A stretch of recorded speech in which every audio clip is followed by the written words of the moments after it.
There is a particular hour in the west wing of Harrogate Palace when the corridors go the color of old bone.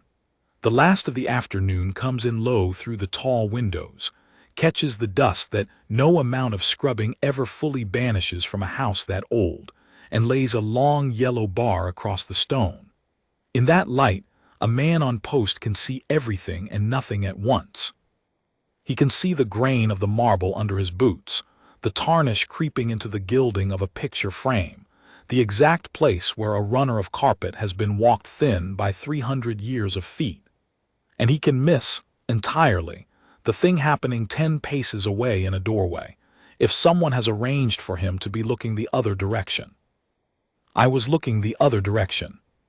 That is the part I carried for 11 months, and it is the part I will tell you first, because if I begin anywhere else you will think this is a story about my courage, and it is not. It is a story about my silence, and how long a man can hold a wrong inside himself before it starts to hold him. My name is Halvard Renne. I have stood the guard in the House of Harrogate for 19 years, which is long enough that the younger men call me by my rank and never by my name, and long enough that I have learned the one skill the post truly requires, which is not marksmanship and is not drill. It is stillness. Not the stillness of a statue. A statue has it easy. A statue feels nothing. But the stillness of a living man who has trained himself to let the world move past him without moving. A tourist screams in your face at the summer gate, and you do not blink. A drunk leans in and blows sour breath across your chin strap, and you do not blink. A woman of rank passes and does not see you, because to her you are furniture in the shape of a soldier, and you do not blink at that either, which is the hardest one of all. That stillness is a gift most days. It is what the crown pays for. But there is a rot that can grow inside it, and I am the proof of the rot, and here is how it began. It was the second week of the cold season. The Queen Consort's household had swelled that autumn. Morwenna had brought in new people, a private steward, 2 ladies of her own choosing, a physician who answered to her and not to the palace, and a stream of errand-men who came and went by the tradesmen's stare, and were never quite introduced to any of us. I had been shifted, a month before, off the state rooms and onto the long corridor that runs between the old nursery wing and the Queen Consort's apartments. It is a quiet post. It was chosen for me because I am reliable, and because reliable men, I have since come to understand, are exactly the men you want standing near a thing you intend to hide. A reliable man does not gossip. A reliable man does not leave his post to investigate a noise. A reliable man looks straight ahead and trusts that whatever is happening in the shadows is the household's business and not his. The corridor incident happened at 17 minutes past 4 in the afternoon. I know the time because I had just heard the great clock on the stair sound the quarter, and I was counting the minutes to the change of the guard, the way a man counts the minutes to the end of any long shift. The light was doing that bone-colored thing, and down the corridor from the direction of the nursery wing came the small, quick sound of a child running. You learn on that post to know the children by their feet. Torin, the older boy, runs heavy and fast, all elbows. Bram, the little one, runs in a stutter, stops, starts, distracted by everything. And the princess, Malin, 9 years old that autumn, grave and watchful in a way that children of a difficult house often are, the princess did not run at all as a rule. She walked. She had learned already to be seen as little as possible. So when I heard running feet that were too light for Torin and too even for Bram, I knew before I turned my head that it was Malin, and that something was wrong because the princess did not run. Here is the thing I did. Here is the thing that took me 11 months to say aloud. I began to turn my head toward the sound, the instinct of 19 years, the instinct that has saved a life more than once, and a voice from the Queen Consort's doorway, low and pleasant and absolutely certain of being obeyed, said, "Guardsman, eyes front. There is nothing in this corridor that concerns you." It was Lady Verena, Morwenna's daughter. She stood in the half-open door of her mother's apartments with one hand on the frame, and she said it the way you would remind a dog of a command it already knew. Eyes front.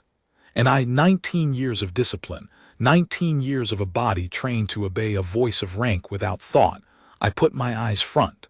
I stared at the yellow bar of light on the marble.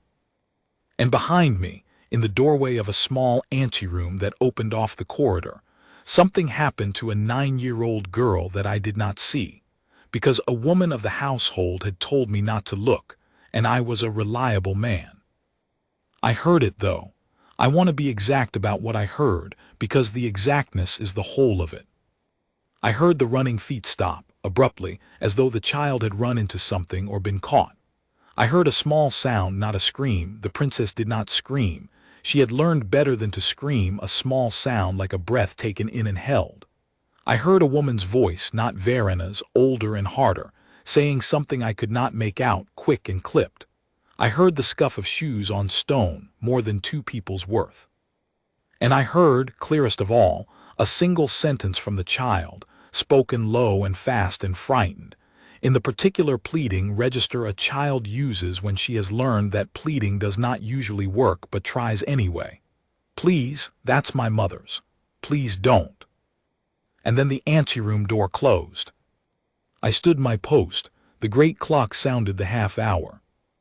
8 minutes later my relief came. A young guardsman named Osric who had no idea that anything at all had happened, and I marched off that corridor with my eyes front, and my heart doing something in my chest that I did not have a word for yet. I told myself 100 reasonable things on the walk back to the guardroom. I told myself that children play, that please don't, is a thing children say over 100 nothings, that the ladies of the household attend to the children in 100 small ways I am not privy to, that it was not my place, that I had been given a direct instruction by a member of the royal family, and that to disobey it would be a breach that could cost me my post, my pension, the only life I have known since I was 20 years old. I told myself all of it, and every word of it was true, and none of it touched the thing in my chest, which was this. A child had said, please, that's my mother's, please don't, and I had heard the fear in her, and I had looked at a bar of light on the floor. That is the corridor incident. That is the whole of it, the seed of everything that came after. Not a blow, not a wound, nothing you could photograph or bring before a court. A child running, a command to look away, a held breath, a pleading sentence, a closing door. It sounds like nothing. It was not nothing. And I know it was not nothing because of what the house did next, which was to work very hard and very quietly to make sure it stayed nothing. The first sign was small. That evening when I came off shift, my sergeant, a decent man named Belro, 26 years in, the kind who has stopped expecting the world to be fair and only asks that it be orderly, told me that my post-rotation had been changed. Effective immediately, I was moved off the nursery corridor. No reason given. When I asked, Belro looked at me for a moment longer than the question warranted, and I understood that he had been told to move me and told not to say why, and that he did not like it, and that he was going to do it anyway, because that is what orderly men do. The second sign came 3 days later. I had mentioned, to no one in particular in the ordinary talk of the guardroom, that I had heard a child in the west corridor sounding upset. I said it lightly. I said it the way you say a thing you are trying to make small, so that someone will tell you it is small, and you can believe them. And within a day, I was summoned to the office of the controller of the household, not the guard's chain of command at all, a civilian office, the Queen Consort's man, and told, pleasantly, over tea I did not drink, that the well-being of the royal children was a matter of the greatest delicacy, that idle talk about them among the staff could do untold harm, that a guardsman of my long and honorable service surely understood the value of discretion, and that he was so glad we had had this conversation. He never once said the word silence. He did not need to. I walked out of that office knowing precisely what had been asked of me, and precisely what would happen to a 19-year man who did not give it. And I gave it. God help me, for 11 months I gave it. I want you to understand that I am not a coward, or if I am, I am the ordinary kind, the kind almost every man turns out to be when the thing that is asked of him is not a battle but a small daily nothing, when all he has to do to keep his life intact is to keep looking at the bar of light on the floor. Heroism, when it is asked all at once, in front of witnesses, with a trumpet, that is almost easy. It is the slow heroism, the kind with no audience, the kind you have to choose again every single morning, that breaks men. It very nearly broke me. But I have run ahead of myself. Before I tell you how I broke my silence, and I did break it, or you would not be hearing this, I have to tell you about the child, and about the mother whose thing she was pleading for, and about why a 9-year-old was running down a corridor in the first place. Because the corridor incident was not the beginning, it was the middle. To understand what I finally said, and why the crown prince went so white and so still when I said it, and what he did after, you have to go back to a woman who had been dead for 4 years, and to the rooms of hers that the house was so very determined to empty. Her name was Isolde. She had been the first wife of King Alaric and the mother of the crown prince Rowan, and by a second and much later marriage that surprised the whole court, the mother of the little Princess Malin and her brothers. The king had loved her, everyone said so, and unlike most things everyone says, this one was true. I had stood guard at enough private moments to know the difference between a royal love that is performed and one that is real, and the king's for Isolde had been real. She had died 4 years before the corridor incident, quickly and cruelly, of an illness that took her in a single hard winter, and left the king a hollow man and 3 young children without a mother and a crown prince, grown by then. Suddenly, the only one in the family who remembered her fully as a person, and not as a portrait. And within 18 months of Isolde's death, the king had married again, Morwenna. I will not pretend to know the king's heart in that. Grief does strange things, and Morwenna was clever and warm and knew exactly how to be, in the first year, precisely the balm a hollow man wanted.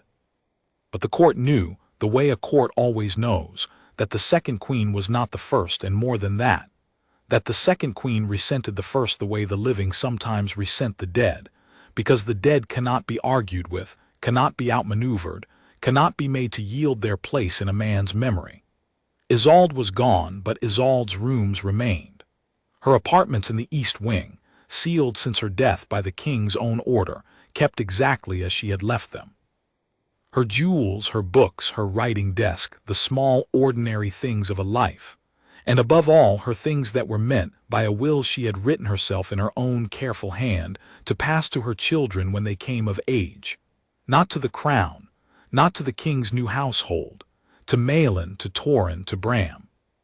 Their mother's things held for them, sealed and waiting. Morwenna wanted those rooms. She had wanted them from the day she arrived. And she had 2 children of her own by an earlier marriage, Lord Cassius, grown and expensive and always in debt, and Lady Verena, who had told me to keep my eyes front, and it did not sit well with her that the dead first wife's children should hold a sealed treasure, while her own living children held only what she could scheme for them. I did not know all of that on the day of the corridor incident. I have assembled it since, from things I saw and things I was told, and things I finally forced myself to understand. But I knew enough even then to know that the sentence the child said, "Please, that's my mother's, please don't," was not a child's sentence about a toy. It was a sentence about the war being waged, quietly, over the bones of a dead woman's love. And I had stood in the middle of that war and looked at the floor. The winter after the corridor incident was the worst of my 19 years, and nothing happened in it at all. That is the cruelty of a silence like the one I was keeping. There is no event to it. The days go on. You stand your post. My new post after they moved me was on the State Stair, a busy public place where I was surrounded by people and could not have been more alone. You eat your meals. You draw your pay. You go home to the small rooms in the town where you have lived so long that the landlady no longer charges you the deposit, and you lie awake, and the thing you did not do sits on your chest like a stone that grows a little heavier every night, though nothing has been added to it. The stone is the same stone. It is you that changes, worn thinner around it, until one night you understand that the stone is not going to go away on its own, and that you are going to have to do something with it, or it is going to press the life out of you by inches. I watched the child when I could. That was the only thing I let myself do at first, and it was a coward's compromise, and I knew it. From the state stair, I could sometimes see the family cross the great hall below, and I learned to find Malin in the group without seeming to look. What I saw did not comfort me. A child who had been grave before the corridor incident was, after it, something worse than grave. She had gone quiet in the particular way a child goes quiet when she has learned that telling does not help, when she has tried once to tell someone what happened to her, and has watched that someone either not believe her or, worse, believe her and do nothing. She walked closer to her older brother than she used to. She flinched, very slightly, a flinch you would miss if you were not watching for it, whenever one of the Queen Consort's ladies came near. And once, this is the thing that finally started me moving, though it took months more. Once I saw her look up across the great hall and find me on the stair and hold my eyes for a moment, and I saw in her face that she knew. She knew I had been in the corridor. She knew I had heard. And she knew I had said nothing. There was no accusation in the look. That was the unbearable part. There was only a kind of tired confirmation, a child's confirmation that adults are, as she had already suspected, not going to help. And then she looked away and walked on, and I stood at my post with my white gloves and my medals and my 19 years, and I have never in my life felt so much like a fraud. I began, that winter, to learn things. Quietly, the way a man learns things when he cannot ask questions openly. I have been in the house 19 years. I know the underservants, the ones who see everything and are seen by no one, the way I am seen by no one. From them, in fragments over weeks, I assembled the shape of what was happening in the East Wing. The ceiling of Queen Isolde's rooms, it turned out, was under quiet siege. Morwenna could not simply order the seals broken. The king had set them himself in his grief, and even Morwenna's influence did not run to overriding an order the king still, in some buried tender part of himself, cared about. So she was doing it the other way, the patient way. There was a legal process, slow and technical, to have the late queen's estate reviewed, to have a household commission examine her effects, catalog them and determine which items were properly the personal property of her children, and which were, by some argument or other, crown property or household property that had merely been in her keeping. It sounds dry. It was the whole war. Because a commission staffed by Morwenna's people, examining a dead woman's rooms with no one of Isolde's blood old enough to speak for the children, could catalog almost anything into almost any column. The jewels a mother meant for her daughter could be reclassified as state regalia on loan. The writing desk at which she wrote the will itself could be catalogued as household furnishing. And a child's inheritance could be quietly, legally, bureaucratically dissolved, item by item, into the possession of the woman who had married her father. That was the machine, and the corridor incident, I came to understand, was a piece of it, a small ugly gear in the great slow machine. Here is what I have pieced together of what actually happened in that anteroom on the day I looked away, and I tell it to you now as fact, because by the end I had it confirmed from 3 separate mouths, and I would swear to it before the king himself, as in fact I later did. Queen Isolde, before she died, had given her small daughter one thing directly, hand to hand, not through any will or lawyer: a locket. Nothing of great value in gold, a plain thing, old, with a worn enamel face, and inside a curl of the king's hair from when he was young and a curl of Isolde's own, twined together. A love token, the kind a woman keeps her whole life. On her deathbed, Isolde had taken it from her own neck and put it around Malin's, and told her, Malin told this later in her small, steady voice, to the one person who finally asked her, told her that this was hers, only hers, that it was the two of them, her mother and her father, and that no one could ever take it because it had been given, not left, and a gift is not part of any will. A child of 9 understood that with perfect clarity. She wore it under her collar every day, and the Queen Consort's household, in the course of reviewing the late Queen's effects, discovered that the locket existed. It was described in an old inventory of Isolde's jewels, and could not find it, because it was around a living child's neck, which meant it was the one item in the whole estate that could not be quietly catalogued into someone else's column. So they went to take it. Not violently. I want to be exact, because the exactness matters, and because I will not exaggerate what was already wrong enough. Lady Verena and one of Morwenna's older ladies, a hard woman named Dame Ostel, cornered the child in the corridor, brought her into the anteroom, and told her the locket had to be examined and recorded and would be returned. The child, who was 9 and not a fool and had been told by her dying mother that this exact thing might happen, said no. She said it was hers, it was a gift, her mother said. She pulled away. She ran, those were the running feet I heard. And they caught her at the anteroom, and she said the sentence I heard through the door, "Please, that's my mother's, please don't." And they took the locket off her neck. That is what happened in the corridor while I looked at the floor. A grown woman and a lady of the court took a dead mother's last gift off her frightened daughter's neck, over the child's plea. Behind a door, a guardsman had been ordered not to look through. No blow, no wound, nothing for a court, they thought, just a small thing taken. But I have come to believe there is no such thing as a small thing done to a child in a corridor by people who count on being obeyed. The size of a wrong is not measured in blood. It is measured in what it teaches. And what that corridor taught a 9-year-old girl was that the word of her dead mother could be overruled by anyone with rank enough, that a gift could be taken by calling it a loan, that the men in red coats standing in the corridors were not there to protect her, and that please was a word that did not work. She learned all of that in about 90 seconds, and I helped teach it to her by standing 8 feet away and keeping my eyes front. I said the wrong was not something for a court. Let me be precise about why.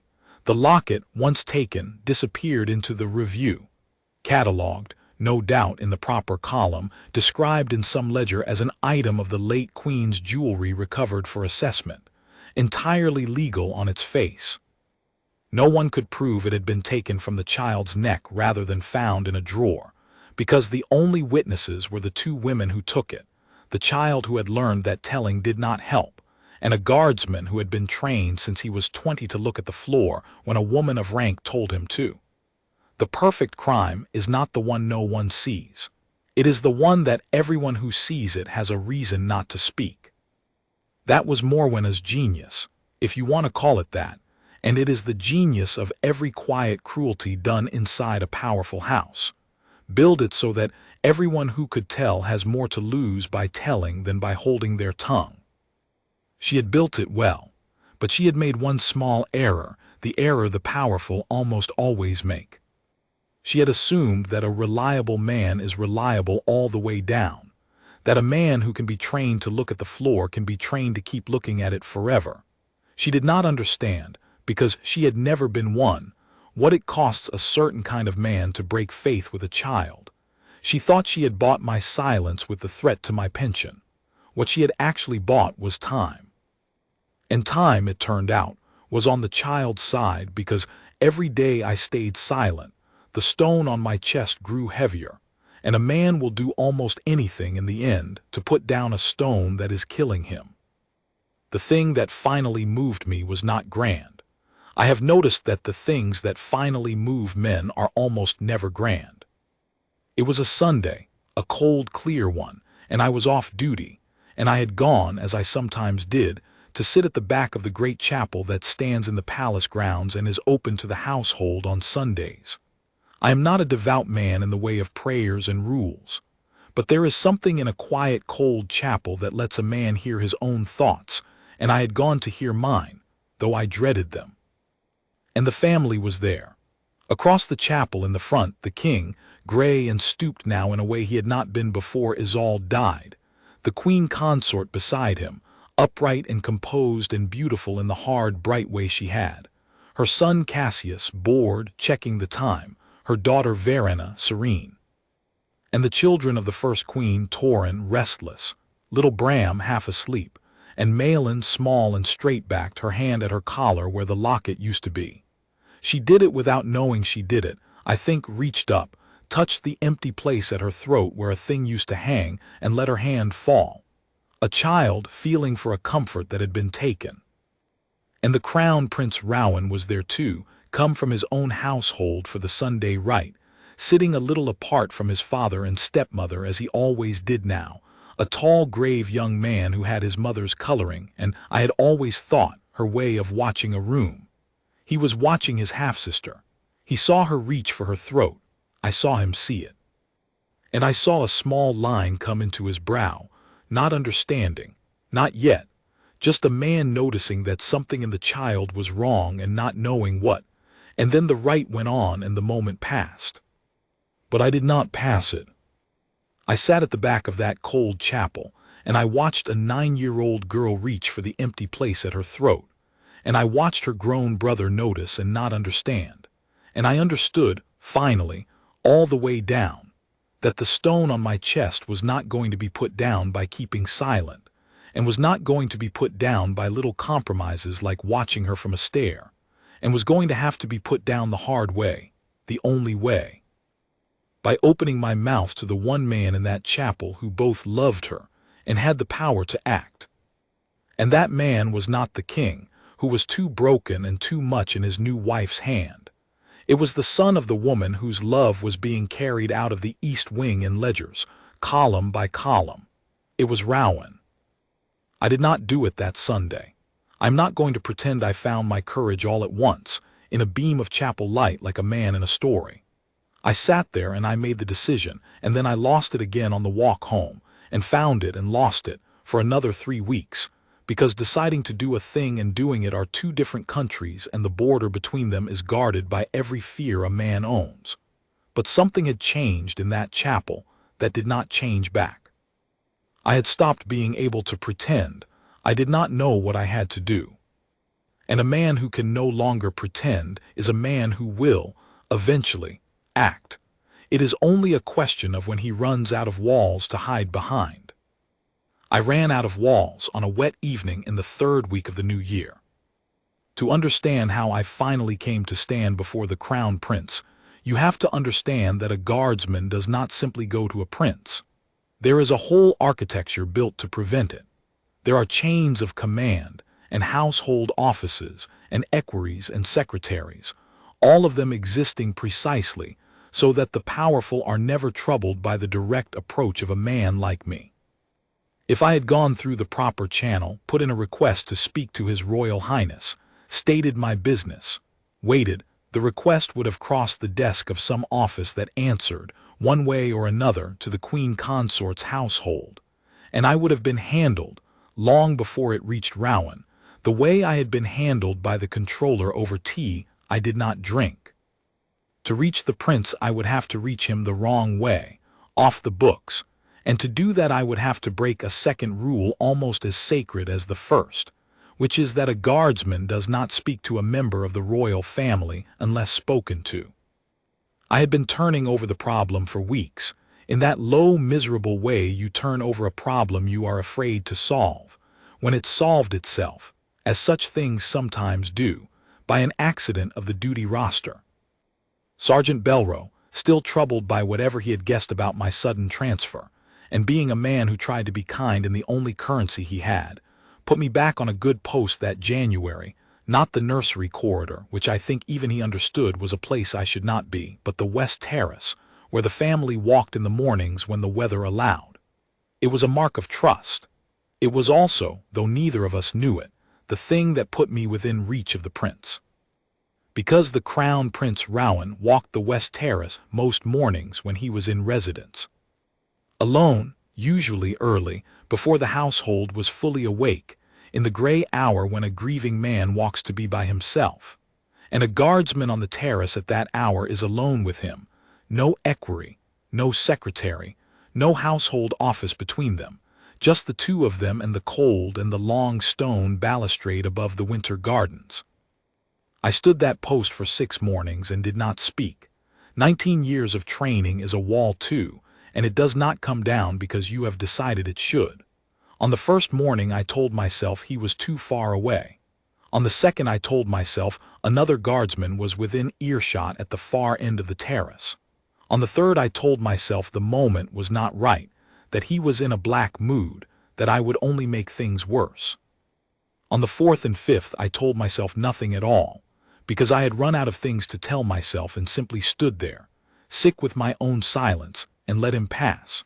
And on the 6th morning I understood that if I let a 7th come I would let a 70th, that there was no perfect moment and never would be, that the child would go on reaching for her empty throat while I waited for a courage that arrives, when it arrives at all, only on the far side of doing the thing you are afraid of. So on the 7th morning, when the Crown Prince Rowan came along the west terrace in the grey cold with his hands behind his back and his mother's way of looking at the world, and drew level with my post, I did the thing a guardsman does not do. I spoke. "Your Royal Highness." He stopped. Not sharply. He was not a sharp man, but he stopped, and turned his head and looked at me with a kind of mild surprise, because a piece of the palace furniture had spoken, and the furniture is not supposed to speak. "I am sorry, sir," I said. My voice did not sound like my own. "I know I have no right to address you. I am prepared to answer for it. But there is a thing I have carried for 11 months that I can carry no longer, and it concerns your sister, the Princess Malin, and I judge that you are the only man in this house I can safely tell it to. If you order me to be silent, I will be silent and I will accept whatever comes, but I am asking you to let me speak."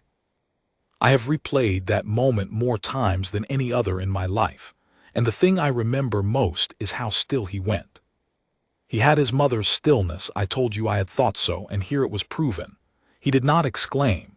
He did not demand. He simply became very quiet and very focused, the way a man does when some deep instinct tells him that the next thing he hears is going to matter, and he looked at me, not at the uniform, at me, at Halvard Renne, which almost no one in that house had done in 19 years, and he said, in a low, even voice, "Speak." So I told him. On the west terrace in the grey January cold, with my breath and his showing white in the air between us, I told the Crown Prince Rowan everything. The corridor, the bone-colored light, the running feet that were too even for Bram and too light for Torin. Verena at the doorway saying, "Eyes front, there is nothing in this corridor that concerns you." The held breath, the old hard voice I could not make out, and the child's sentence, spoken low and fast and frightened through a door I had been ordered not to look through. "Please, that's my mother's, please don't." I told him about the anteroom door closing. I told him about my relief coming 8 minutes later, and about marching off with my eyes front, and about the reasonable lies I had told myself all the way back to the guardroom. I told him about being moved off the post that same evening, about the controller and the tea I did not drink, and the word discretion that was really the word silence. I told him what I had since learned from the underservants about the review of his mother's estate, about the columns and the ledgers, about the locket that had been given hand to hand on a deathbed and could not be catalogued because it was around a living child's neck, and about how they had solved that problem. I told him that his half-sister reached now for the empty place at her throat, without knowing she did it, and that I had watched her do it in the chapel, and had understood at last that my silence was not neutral, that a man who sees a wrong and holds his tongue is not standing apart from the wrong, he is part of the machine that does it. And I told him the last thing, the hardest thing, the thing I had not been able to say even to myself for 11 months, that I had heard the child, and I had heard her fear, and I had looked at the floor. I did not soften it. I did not say I had been prevented or ordered or that my hands were tied, though all of that was true. I said, I heard her and I did nothing, and I have come to you because I would rather lose my post and my pension and the only life I have known than go on being a man who heard that and did nothing. That is the whole of it, sir. Do with it what you will. For a long moment the Crown Prince Rowan did not speak at all. The winter gardens lay grey below us. Somewhere off in the palace, a door closed and a bell rang for the waking household. And I watched a change come over the prince's face that I will not forget as long as I live, because it was not the change I had braced for. I had braced for anger at me, for the natural anger of a great man at a small one who has just handed him an unbearable thing and confessed his own part in it. That anger did not come. What came instead was slower and deeper and far more frightening to witness. The color went out of his face by degrees from the top down until he was the gray of the sky behind him. His jaw set. A muscle moved in his cheek and went still. And his eyes, his mother's eyes, everyone said, and I believe it, his eyes went to a place very far away and very cold. The place a decent man's eyes go when he understands, all at once and completely, that a thing he loved has been quietly savaged under his own roof while he suspected nothing, and that the savaging was done by hands close to him, and that he has been, without knowing it, one more adult who failed a child who reached for help and found none. 11 months, he said at last, very quietly, not to me, to the air, to himself, to the gray gardens. She has been reaching for her mother's throat for 11 months, and no one told me. No one could, sir, I said. That was how it was built. He looked at me then, and I braced again, and again the blow did not fall. You told me, he said. You could have gone on being safe forever, and you told me. Do you understand what it will cost you if this goes wrong? Her household will bury you. They will find a reason. A guardsman who slandered the Queen Consort's ladies. You will be finished by nightfall of the day they choose. I understand it, sir, I said. I understood it on the 7th morning I stood here and did not speak. And on the 6th. I have had 11 months to understand exactly what it will cost, which is the only reason it took me 11 months. But I have done the arithmetic, sir, and the cost of speaking is my pension and my name, and the cost of silence is the rest of my life, and I find I would rather keep the second than the first. Something moved behind the prince's cold eyes. It was not warmth, exactly. He was too far into his fury for warmth, but it was a kind of grim recognition, one disciplined man taking the measure of another and finding him, at last, worth trusting. What is your name, guardsman? Renne, sir, Halvard Renne, 19 years. Renne, he said it as though filing it somewhere permanent. Stand your post. Say nothing to anyone, not your sergeant, not your fellows, no one. If you are asked whether you have spoken to me, you have not. Can you do that? I have kept a harder silence than that one, sir, I said. For 11 months, this one will be easy. For the first time, something almost like the ghost of a hard smile touched the corner of the prince's mouth and was gone. Yes, he said. I imagine it will. And then the cold came back down over his face like a visor closing, and he turned and walked on down the terrace with his hands behind his back and his shoulders very straight, and I understood that I had just handed a lit fuse to a man who intended to use it, and that the quiet house I had lived in for 19 years was about to become a very different house indeed. I did not know, that morning, how right I was. I did not know that the prince would not go to his father, or to the household offices, or to any of the proper channels that could be quietly redirected by the Queen Consort's people. I did not know that a grieving man with his mother's cold patience had been waiting, for 4 years, for exactly the piece of solid ground I had just given him, one witnessed wrong, one honest man willing to say it aloud, one true thing in a house of quiet lies that could be made to stand up in the light. I did not know that the prince would spend the next 3 weeks doing, in silence, the same patient, careful work his stepmother had spent 4 years doing, building a thing so solid that no one who saw it would have a reason not to speak. I only knew that I had put down my stone, and that for the first time in 11 months I could breathe, and that on the walk back to the guardroom, the January air tasted like the first air of my life. For a while, nothing happened, and that nothing was the loudest nothing I have ever stood inside. I want to describe the weeks that followed because they were the hardest part, harder even than the 11 months of silence, and for a reason I had not expected. When you carry a secret alone, the weight is at least all yours. You know where it is. But when you have handed it to another man and told him to act, and then you must stand at your post day after day and watch that man do nothing you can see, that is a different torture. I did not know what Rowan was doing. He gave no sign. I saw him occasionally across a hall, and he did not so much as glance at me, which was exactly what I had asked for and exactly what unnerved me. Had he changed his mind? Had the household reached him? Had the cold decision I saw on the terrace melted over the following gray mornings into the reasonable inaction that melts most decisions, the council of advisers, the fear of scandal, the terrible convenience of doing nothing? I did not know. I could only stand my post and keep my hard, easy silence and wait. What Rowan was doing, I learned afterward, was the only thing that could have worked, and it was patient, and it was ruthless, and it was exactly what his mother would have done. He did not accuse. An accusation in that house was a thing the Queen Consort's machine knew how to eat. He built. First he needed the child's own account, but he could not simply summon her. A summons would be noticed, questions asked, and the child, who had learned that telling did not help, would likely say nothing to a grown brother who had, until now, been just one more grown-up who had not helped. So he did not summon her. He began, quietly, to spend time with her. He took her riding, the two of them in the mornings, a thing he had every right to do, an uncle brother and a small sister, nothing anyone could object to. And on those rides over weeks with no one else near and no pressure on her at all, he let her come to trust him. He did not ask about the locket. He waited until she offered it.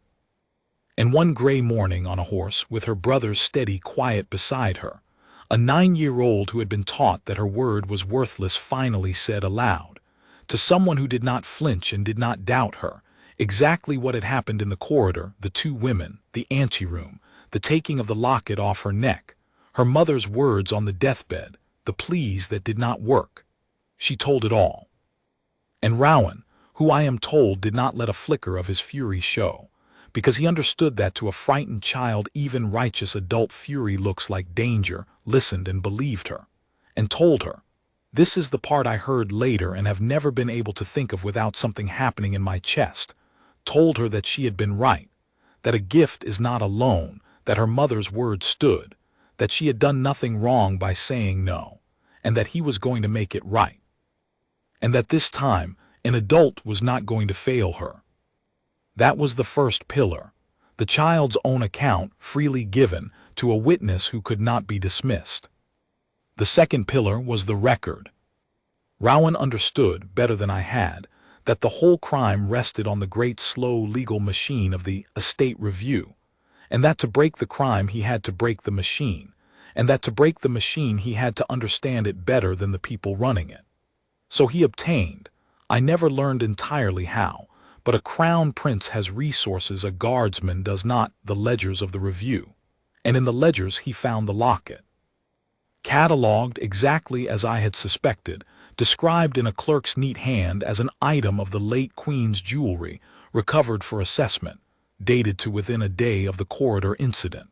Recovered, as though it had been found lying in a drawer. And Rowan, reading that single lying word, had the second solid thing he needed, because the ledger said the locket had been recovered from the late Queen's sealed effects, and the child said it had been taken from her neck in a corridor, and both of those things could not be true, and one of them was written in an official record signed by a clerk who worked for the Queen Consort's household. A lie in a ledger is a thing that stands up in the light. A lie in a ledger, set beside a child's honest account in a guardsman's sworn word, is a wall. The third pillar was me.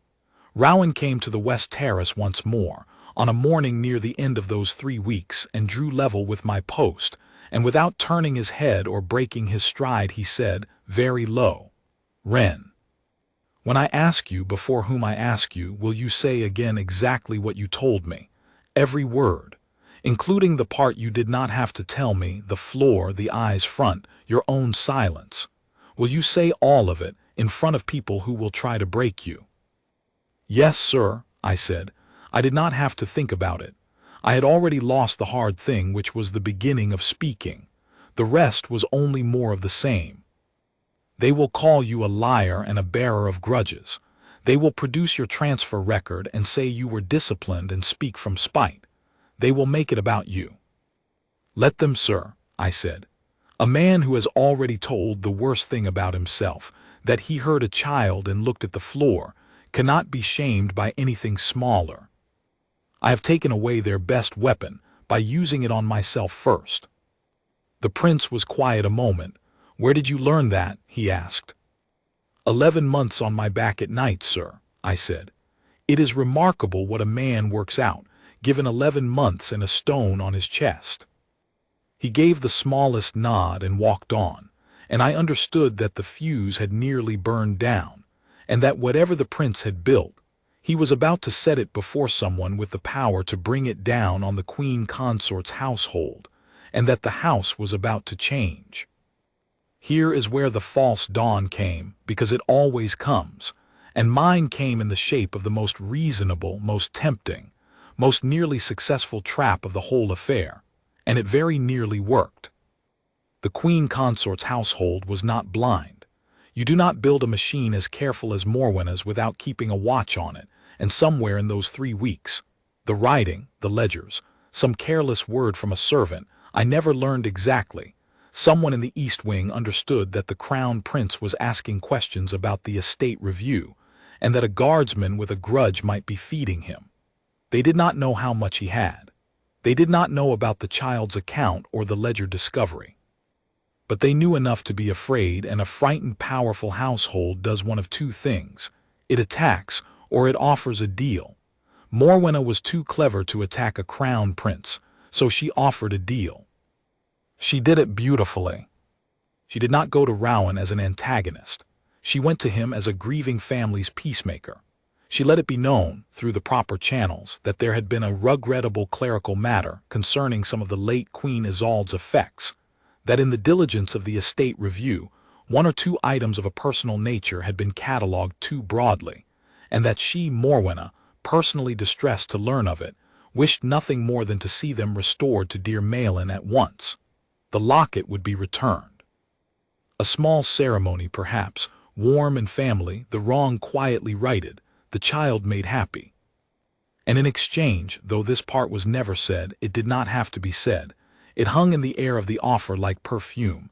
The whole ugly business of who took what from whom in which corridor, and which guardsman was spreading which tale, and whether the Queen Consort's ladies had done anything at all, would simply be allowed to fall away, unspoken, forgotten, healed. Everyone would be reasonable. The child would have her locket. The house would have its peace. And no one would ever have to say aloud what had been done, or by whom, or that a 9-year-old had reached for her throat for 11 months while the adults arranged things. I did not know at the time how close Rowan came to taking it. He told me much later that it was the hardest hour of the whole affair, harder than the terrace, harder than the ledgers, because it was on its face everything he wanted. The child would get her locket back that very week. Was that not the point? Was the point to punish or to make the child whole? And the council around him, for a crown prince has counsel, equerries, and advisers who dread scandal above all things, the council pressed him hard toward the deal. Take the win, sir. The child is restored. To press further is to plunge the whole royal house into an ugly public reckoning over the taking of a trinket, to set the crown prince openly against the Queen Consort, to hand the world a spectacle. Take the locket. Let the rest go. Be reasonable. It is the oldest trap in any house of power, and it is nearly irresistible because it is dressed as mercy and it delivers a real good. Give back the small thing and let the large wrong dissolve. I have thought about it a great deal since, and I have come to believe it is the exact mechanism by which most quiet cruelty in this world goes forever unanswered. Not because no one objects, but because at the crucial moment the wrongdoer offers to undo the smallest visible piece of the wrong, and the offer is so reasonable, and refusing it seems so disproportionate, so vengeful, so unlike a good and moderate person, that the good and moderate person takes the deal, and the machine that did the wrong survives to do it again, having lost nothing but one locket. Rowan held. I did not know he was holding in those days. I only stood my post and waited and feared he had folded. But he held, and he told me afterward exactly why, and it was the child who told him, without meaning to, on one of their morning rides. He had asked her gently, testing, not telling her about the offer, whether she would be happy just to have the locket back, if that could be arranged. And Malin, 9 years old, grave and watchful, had thought about it in her serious way and said something that I am told stopped the crown prince cold in his saddle. She said, "I would like the locket back, but if they just give it back, then they can just take it again. They only have to give it back if I make them. And next time it might be Bram's thing or Torrens, and Bram is too little to say no." And then she said the thing that ended the false dawn forever. It isn't really about the locket. It's about whether they're allowed. Out of the mouth of a 9-year-old. It's about whether they're allowed. Rowan told me he sat there on his horse and understood that his stepmother's beautiful, merciful offer was the most dangerous move of the entire game, that to take it was to establish forever, that in the house of Harrogate a person of rank was allowed to take a child's things by force in a corridor, and would suffer for it at absolute worst, the return of the one item they got caught over. The deal did not right the wrong. The deal licensed it. And a 9-year-old girl had seen straight through to the bottom of it, while a crown prince's grown advisors were urging him to be reasonable. He refused the deal, quietly so as not to warn them how much he had. He let Morwenna's household believe he was considering it, let them relax, let them think the danger was passing, let them stop watching quite so hard while he finished building his wall. And then, when the wall was built, he chose his ground, and he did not choose a private room where the Queen Consort's machine could work, and he did not choose the household offices that answered to her. He chose the one place in the whole palace where the truth, once spoken, could not be quietly made to disappear. He chose the king. They call it the audience in the house of Harrogate, the king's formal hearing, held in the long gallery on the last day of each month, at which any matter of the household may be brought before the sovereign in the presence of the court. It is an old rite, older than anyone living, mostly ceremonial now, a survival from harder centuries when a king truly sat and judged. In my 19 years I had stood guard at perhaps 200 of them and seen nothing more dramatic than a dispute over tenancy. Rowan chose the audience because it had 3 things he needed. It was in the open before the assembled court where nothing said could later be denied. It could not be cancelled or redirected by the Queen Consort's office, being the king's own right. And it placed the matter directly, unavoidably, in front of the one man whose word in that house was still, on the things he chose to care about, final. The king himself. I was on duty in the long gallery that day. I have wondered since whether Rowan arranged that too, and I believe he did, through Belro, so that when the moment came the witness he needed would already be standing at his post in the room, in uniform, sworn. I stood at the north end of the gallery with 2 other guardsmen, and I watched the court file in, and I watched the king take his chair on the low dais, gray, stooped, tired, but with something behind his eyes that I had not seen in 4 years, a flicker of the man he had been when Isolde was alive, because his son had gone to him privately the night before, and told him only that there was a grave matter of the family's honor to be laid before him, and had asked him to be, for 1 hour, the king he used to be.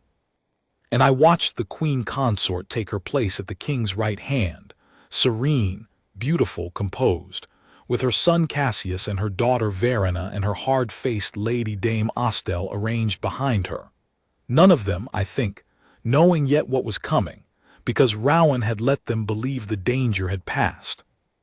The ordinary business went first, a tenancy as it happened, a question of a pension, and then the chamberlain called as the right required for any further matter to be brought, expecting silence, reaching already for the staff to close the audience, and the Crown Prince Rowan rose from his place and said, in a voice that carried the length of the long gallery, "I bring a matter, father.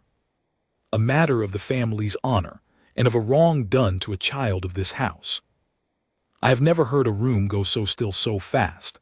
The Queen Consort's composure did not crack. She was far too practiced for that, but I saw her go very slightly more upright in her chair, the way a fencer settles when the real bout begins, and I saw Verena's hand tighten on the back of her mother's chair, and I saw Dame Ostel's hard face go a shade harder.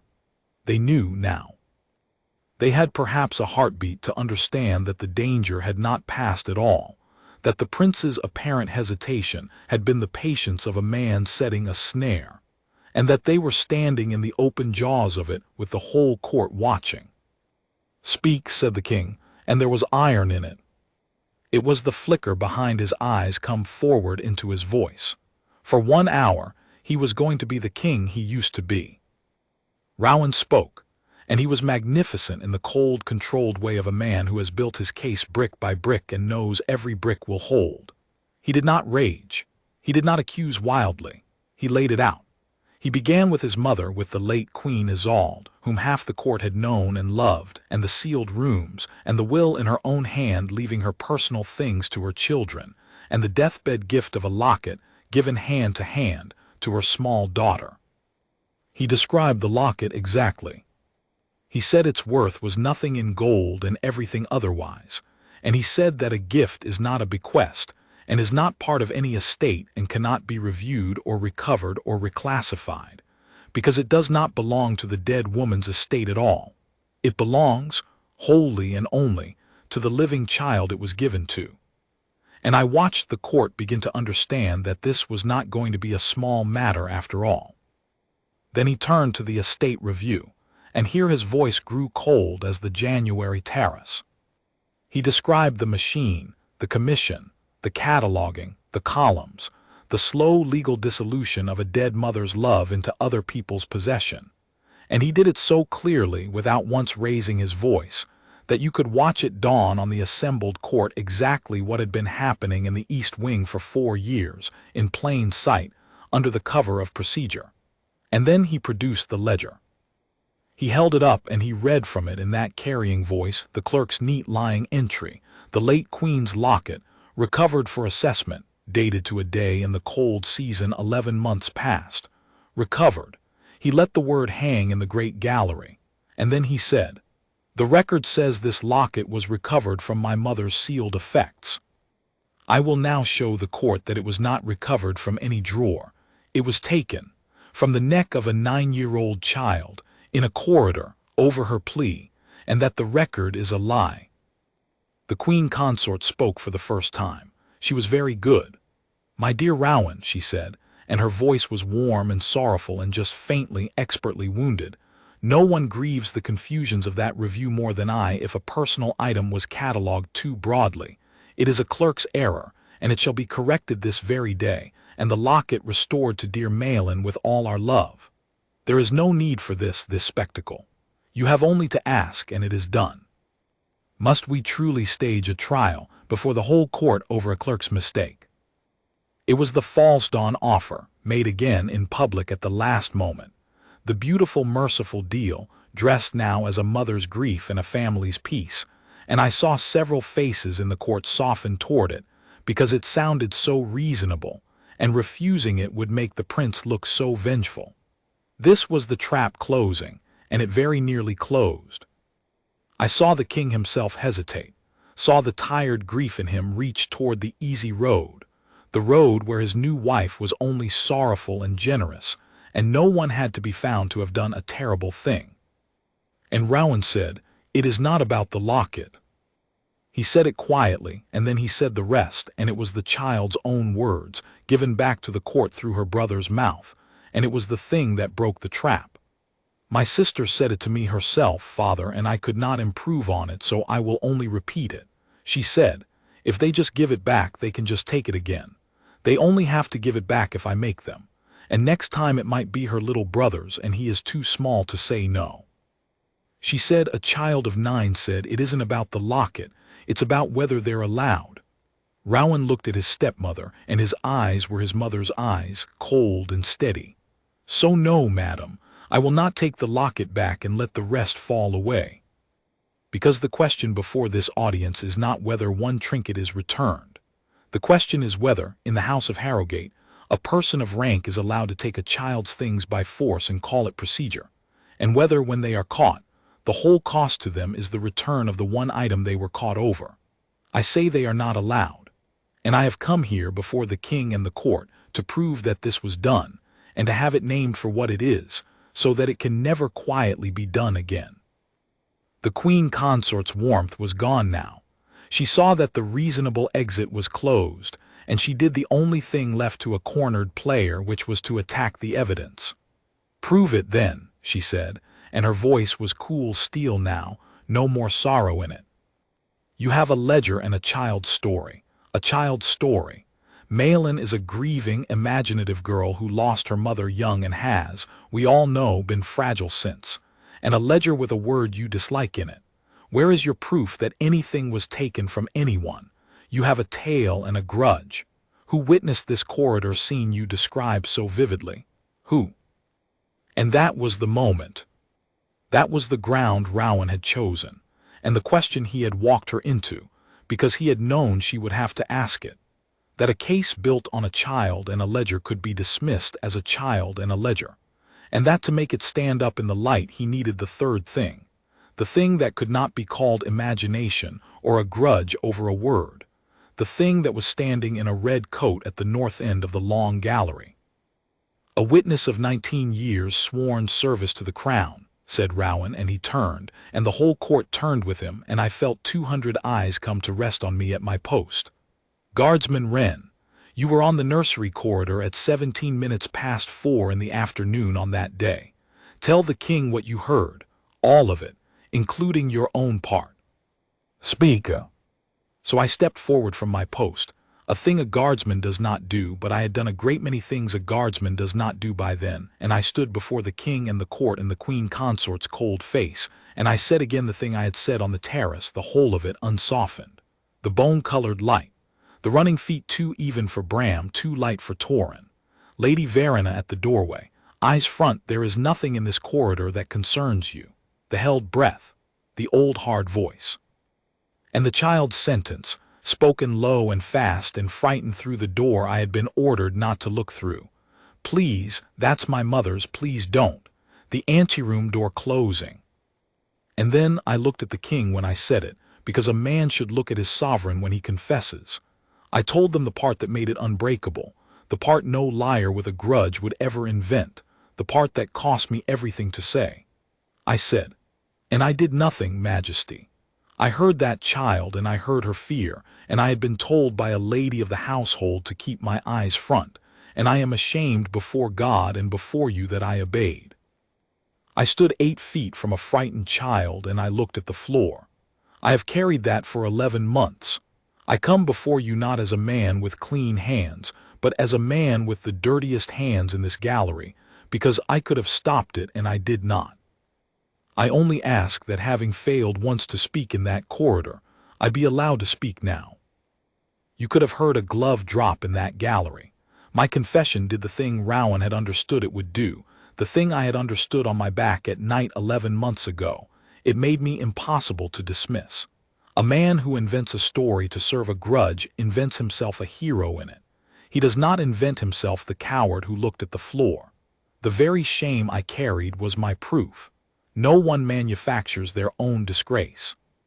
And I watched it land on the court and on the king, and I watched the Queen Consort understand that her one remaining weapon, that I was a bitter man with a grudge, had just been taken out of her hand and broken, because a bitter man with a grudge does not stand before the whole court and name himself the worst-behaved person in the room.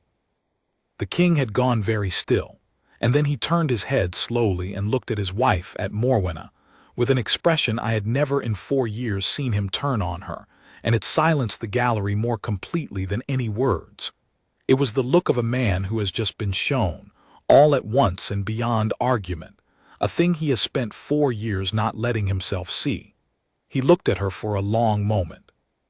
And then he looked at Lady Verena, whose name I had spoken, whose command in that doorway I had quoted word for word, and Verena, who had counted, her whole life, on the certainty of being obeyed and never being called to account.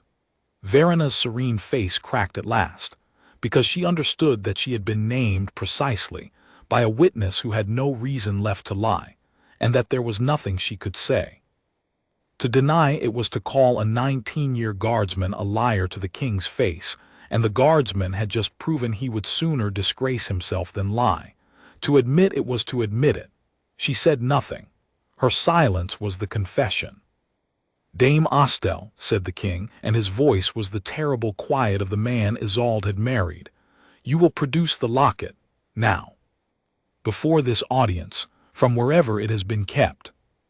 There was a silence, and then the hard-faced lady who had cornered a child in a corridor 11 months before went white and reached into some place about her person, and drew out a small plain thing on a chain, old, with a worn enamel face. She had been carrying it, or had been sent that morning to have it ready in case the merciful deal was accepted. I never learned which, and it hung from her fingers in the light of the long gallery for all the court to see. The locket.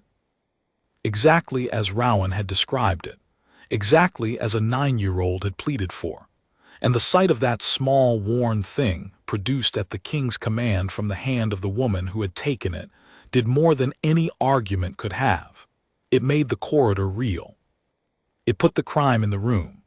The court saw it and made a sound, low, the sound a crowd makes when a hidden thing becomes visible, and I saw the last of the Queen Consort's composure go, not into fury, but into the flat gray stillness of a player who has seen the board and knows the game is lost.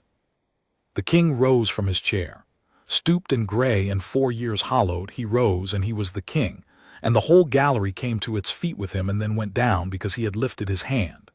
He crossed the dais and he took the locket from Dame Isolde's fingers, took it himself, the king, with his own hand, and he stood holding it, and I saw his old face work because he knew that locket. He had given the hair inside it. His own, young, Isolde's, twined with it. He had been the young man in that curl of hair once, in love, before everything. He held his dead wife's last gift to their daughter in his hand in front of the whole court, and something broke in him, and something else, long buried, came back to life, and when he spoke his voice was not loud, but it filled the gallery to the stone. "My daughter's mother," he said, "gave her this from her own neck as she was dying, and it was taken from the child by force in a corridor of my house and hidden in a ledger with a lying word, and my house was arranged so that everyone who saw would be afraid to tell me. For 11 months a child of mine reached for her throat, and I did not know, because I was grieving, and because I had let this house be governed by people who used my grief to hide their doings." He turned then and looked at his wife, and at her son and her daughter and her lady, and his voice went cold. "That ends today, in this hour. What followed, he did as king, and I will set it down plainly, because it is the resolution and you have earned it. The estate review was dissolved on the spot, every entry in it to be examined afresh by officers of the crown prince's choosing, none of the Queen Consort's household to touch it again. Every item catalogued out of the late Queen Isolde's effects was ordered restored to her children, to be held for them as she had willed. Dame Isolde was dismissed from the household that day and barred from the palace. The taking of the locket, the king said, would be laid before the proper authorities, and whether it went further than dismissal was no longer a thing the Queen Consort's office would decide. Lady Verena was removed from all place near the royal children and sent from court. And to the Queen Consort herself, the king said only, before the whole gallery, that they would speak alone, and the manner in which he said it told the court that the marriage had, in that hour, changed its nature forever, that the 4 hollow years were over, and that whatever came next, Morwenna would never again govern the house of Harrogate from behind the king's grief. She had built a machine so careful that everyone who saw its cruelty had a reason not to speak. She had forgotten that a reason not to speak is not the same as an inability to speak, and that a stone on a man's chest grows heavier every night, and that a child of 9 can see straight to the bottom of a thing that grown advisors cannot. Her machine had one flaw, and the flaw was that it counted on the silence of decent people being permanent. It is not. It only feels that way from inside it. Then the king did the last thing, and it is the thing I hold closest of all. He sent for the child. Malin came into the long gallery, small and straight-backed and grave, not knowing, I think, what she was walking into. Her hand, I saw it, going to the empty place at her throat as it always did now.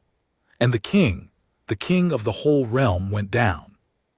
Stooped and old, he lowered himself before his 9-year-old daughter so that his eyes were level with hers, and he held out the locket on its chain, and he said quietly, so that she had to be close to hear it, but the gallery was so silent that we all heard. He said, "Your mother gave you this. It was always yours. A gift is not a loan, and no one in this house will ever tell you otherwise again. I am sorry it took me so long. I am sorry no one listened. Someone is listening now." And he put it around her neck himself, and the child's hand came up and closed over it, over the worn enamel and the twined hair, over her mother and her father both. And she did not cry, this grave, watchful child who had learned not to, but she looked up past her father, across the gallery, and she found me at my post, and she held my eyes the way she had once held them in the great hall, and this time there was no tired confirmation in her face that adults do not help. This time there was something else. I will not try to name it. I only know that I have stood the guard for 19 years for many reasons, and that the whole of them together weigh less than that one look from a 9-year-old girl with her mother's locket back at her throat. They did not dismiss me. I had expected it, had reckoned the cost at my pension and my post and my name, and had decided that the child was worth more than all three, and had been at peace with it. Instead, the Crown Prince Rowan came to me after the gallery had emptied in the quiet, and he did not thank me in the grand way. He simply put his hand on my shoulder, a prince, on the shoulder of a guardsman, and he said, "You looked at the floor once, Wren. And then you did not look away for 11 months, and it cost you every night of them, and in the end you spoke when speaking could ruin you. Do not carry the corridor any more. You have paid for it in full and more." My mother would have thought so, and she was a harder judge than I am. And that, from him, undid something in me that 11 months of nights had not been able to reach. I am still at my post. I stand the West Terrace most mornings, and sometimes the Crown Prince walks it in the gray hour, and sometimes he says nothing, and sometimes he stops and speaks of ordinary things, one disciplined man to another. The king is more the king than he was. The flicker behind his eyes has come the rest of the way forward and stayed. The east wing is open now, and the late Queen Isolde's things are held for her children as she meant them to be, and the little Princess Malin walks the corridors of Harrogate a shade less watchful than she was, though she will never, I think, be a child who does not watch. Some things done to a 9-year-old do not fully undo. But she does not flinch now when a lady of the household passes, and she wears the locket outside her collar, where anyone can see it, which is a small thing and is everything. People ask me, the younger guardsmen who have heard some version of the tale, whether I am proud of what I did. I tell them the truth, which is no, I am not proud. A man does not get to be proud of finally doing, after 11 months and at the last possible moment, and only when a stone was pressing the life out of him, the thing he should have done in the first 90 seconds in the corridor, when it would have cost so little and mattered so much. I did not save that child in the corridor. I failed her in the corridor. What I did was refuse, in the end, to let my failure be permanent. Refuse to let the silence they built around me become the silence I built around myself for the rest of my life. That is a smaller thing than heroism. But I have come to believe it is the thing that is actually asked of most of us, most of the time. Not to be brave in the great moment, which few of us manage, but to refuse to let our cowardice in the great moment be the last word. To speak late is worse than to speak on time, but to speak late is so much better than never to speak at all that there is no comparison, and a man who has the choice between them and chooses late has done, if not the best thing, then the only redeeming thing left to him. So I broke my silence on a secret corridor incident, and the Crown Prince was left furious, furious in the cold, patient, building way that tore down a machine 4 years in the making, and gave a child back her mother's last gift, and made a king into the king again. And I stand my post, and I keep my eyes front the way I always have, out of 19 years of discipline. But there is one thing changed in me forever, and it is this. If I ever again hear running feet that are too even for a little boy and too light for his brother, and a voice from a doorway tells me there is nothing in the corridor that concerns me, I will turn my head. I will look, whatever it costs. Because I learned, the hard and shameful and 11-month-long way, that a wrong seen and unspoken does not stay outside a man. It comes in. It sits on his chest. And it does not leave until he sets it down in the light before someone who can act, and that the light, when he finally reaches it, is worth every night of the dark it took to get there. That is the whole of it. That is what really happened in the corridor, and what I heard, and what I did not do, and what in the end I did. Make of it what you will. I have made my peace with it. And the little princess wears her locket outside her collar, where the light can reach it, and that is enough for one guardsman's 19 years.